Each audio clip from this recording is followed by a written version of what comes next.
Hello friends, welcome back to my YouTube channel Raftaar study. तो आज हम करेंगे इनकम इलास्टिसिटी ऑफ डिमांड।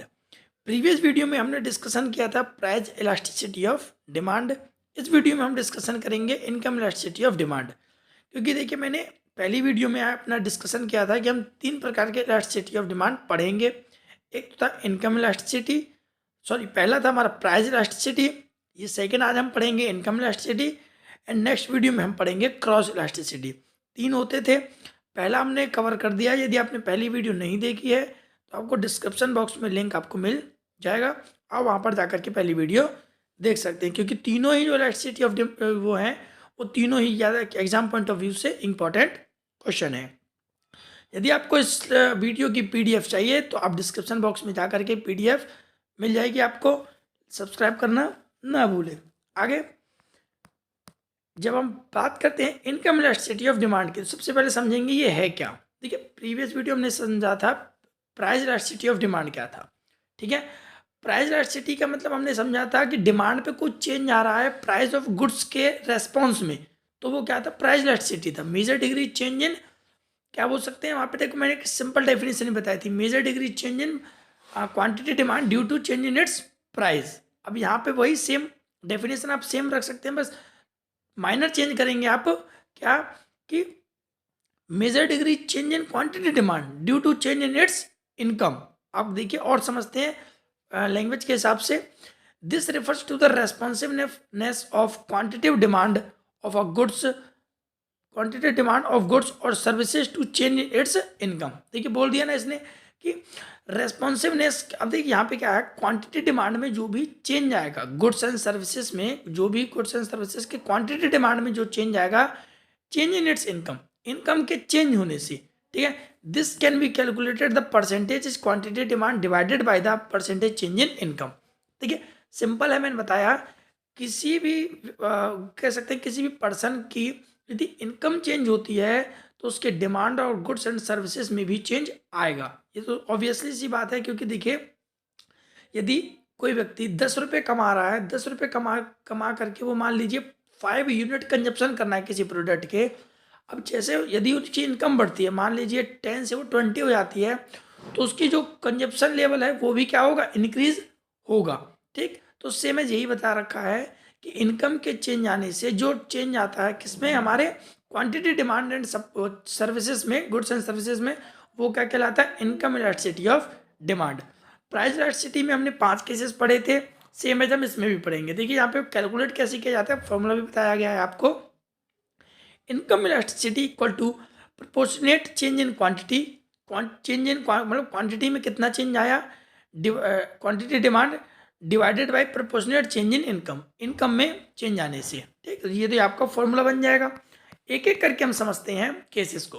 देखिए सबसे पहला है हमारा zero elasticity, zero income elasticity. ठीक है, जीरो इनकम इलास्टिसिटी का क्या मतलब है, when even a large change in income, income में यदि कुछ ज़्यादा चेंज आता है, बोल रहे ना लार्ज चेंज होता है, income does not impact the quantity demand, तो उसकी वजह से यदि क्वांटिटी डिमांड में कोई चेंज नहीं आ रहा है, यहाँ पे नॉट बोल रखा है क्या, इनकम के बढ़ने पर यदि क्वांटिटी डिमांड में कुछ चेंज नहीं आ रहा है, that is called as perfectly inelastic demand.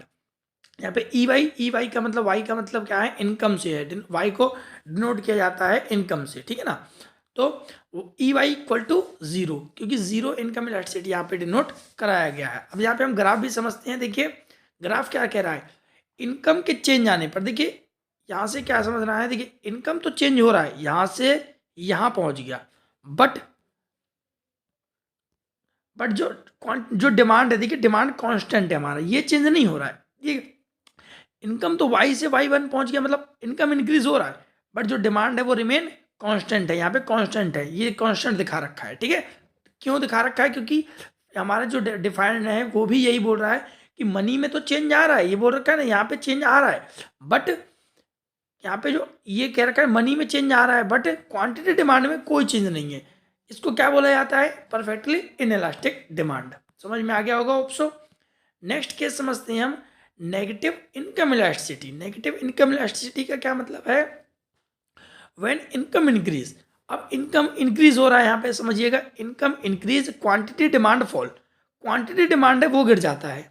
In a case income elasticity of demand is negative, इसी केस में इनकम इलास्टिसिटी है वो नेगेटिव हो जाता है। दोबारा समझिएगा, इनकम तो बढ़ रही है बट उसकी रेस्पॉन्स में क्वांटिटी डिमांड है वो रिड्यूस हो रहा है, फॉल हो रहा है। ठीक है, ये क्यों होता है?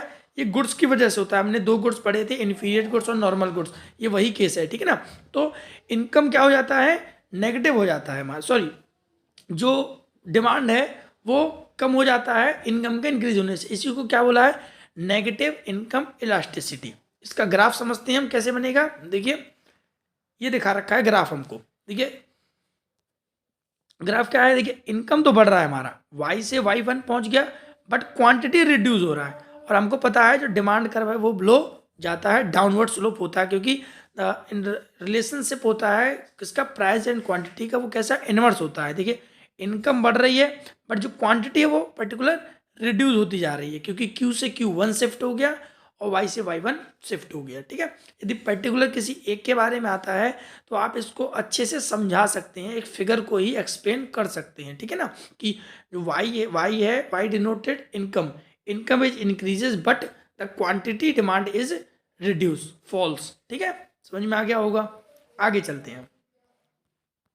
आगे थर्ड जो हमारा केस आता है वो आता है unit income elasticity. Unit income elasticity देखिए हमने प्राइस में भी पढ़ा था, यूनिट प्राइस वाला। तो उसमें क्या था?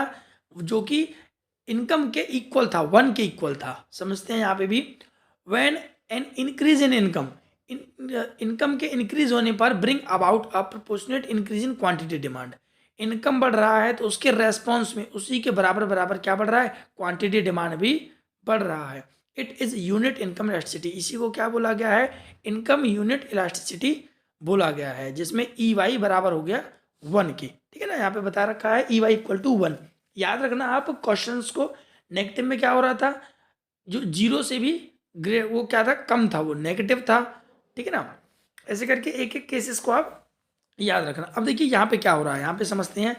इनकम बढ़ रहा है, देखिए ये रहा, क्वांटिटी भी शिफ्ट हो रहा है, मतलब y से y1 शिफ्ट हो गया, मतलब बढ़ रहा है, और q से q1 हो गया, मतलब ये भी बढ़ रहा है हमारा। ठीक है, और देखिए ये हमारा हो गया डिमांड कर्व। ठीक है, ये एक तरीके से सप्लाई कर्व है एक तरीके से। ठीक है ना, क्योंकि सप्लाई कर्व ऊपर जाता है, डिमांड कर्व तो कुछ इस प्रकार से जाता है। ठीक है ना, तो ये ई वाई इक्वल टू 1 है, क्योंकि ये डिमांड किया जा रहा है वो इनकम के हिसाब से किया जा रहा है। जितनी इनकम है उसी के हिसाब से क्वांटिटी डिमांड भी किया जा रहा है।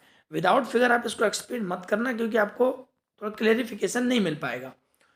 वही हम केस समझते हैं 4, income elasticity is greater then the unitary. अब यहाँ पे केसेस दे रखी हैं, इनकम इलास्टिसिटी है वो ग्रेटर है 1 से। अब ऐसा कैसे समझिएगा? When an increase in income, income के बढ़ने से bring about a more than proportionate increase in quantity demand. Income जितना बढ़ रहा है उससे कहीं ज़्यादा क्या हो रहा है? क्वांटिटी डिमांड इंक्रीज हो रहा है। देखिए फिगर से आपको और ज़्यादा समझ में आएगा। देखिए फिगर आपको बहुत अच्छे से एक्सप्लेन कर देगा यहाँ पे। देखिए इनकम भी बढ़ रहा है, क्वांटिटी भी बढ़ रही है, और ये डिमांड कर ऊपर की ओर जा रहा है, इतना तो पता है हमको।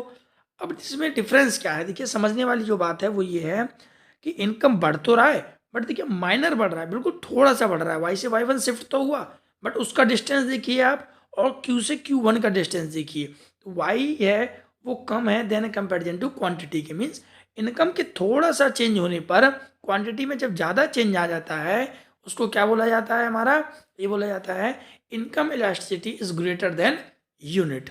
समझ में आ गया होप सो। आगे चलते हैं हम। आगे जो लास्ट वन आता है हमारा 5 केसेस, 5th केस है हमारा, वो होता है हमारा income elasticity is less than unit. अब देखिए जस्ट इसका अपोजिट है हमारा ये क्या? When increase in income, income के इंक्रीज होने पर increase the quantity demand, quantity demand भी बढ़ता है बट लेस प्रोपोर्शनेटली, मतलब उससे कम बढ़ता है। हियर इज कंडीशंस क्या है? E is 1 is greater than E. देखिए फिगर से भी आपको और अच्छे से समझ में आएगा, क्योंकि ऑलरेडी आप एक फिगर कर चुके हैं। देखिए इनकम भी बढ़ रहा है हमारा, क्वांटिटी भी बढ़ रहा है।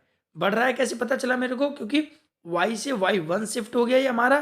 ठीक है, यहाँ समझना, y से y1 शिफ्ट हो गया और q से q1 शिफ्ट हो गया, ये राइट वार्ड शिफ्ट हो रहा है, दैट इज वाई ये इंक्रीज हो रहे हैं दोनों।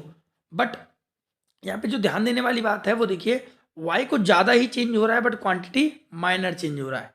ठीक है, ये सब y, ये q भी क्वांटिटी चेंज हो रहा है बट इनकम ज़्यादा है देन कंपेरिजन टू किसके, क्वांटिटी के। तो ये है हमारा क्या, ये हो जाता है हमारा income elasticity less than unit, ठीक है ना, ये यूनिट से लेस देन है। तो ये थे हमारे 5 केसेस। प्रीवियस वीडियो में हमने समझा था प्राइस इलास्टिसिटी, इसमें हमने समझा है इनकम इलास्टिसिटी। होप सो आपको समझ में आ गया होगा।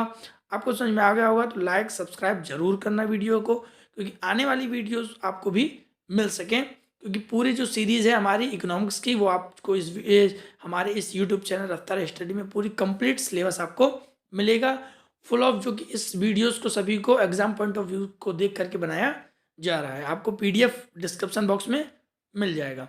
Thank you.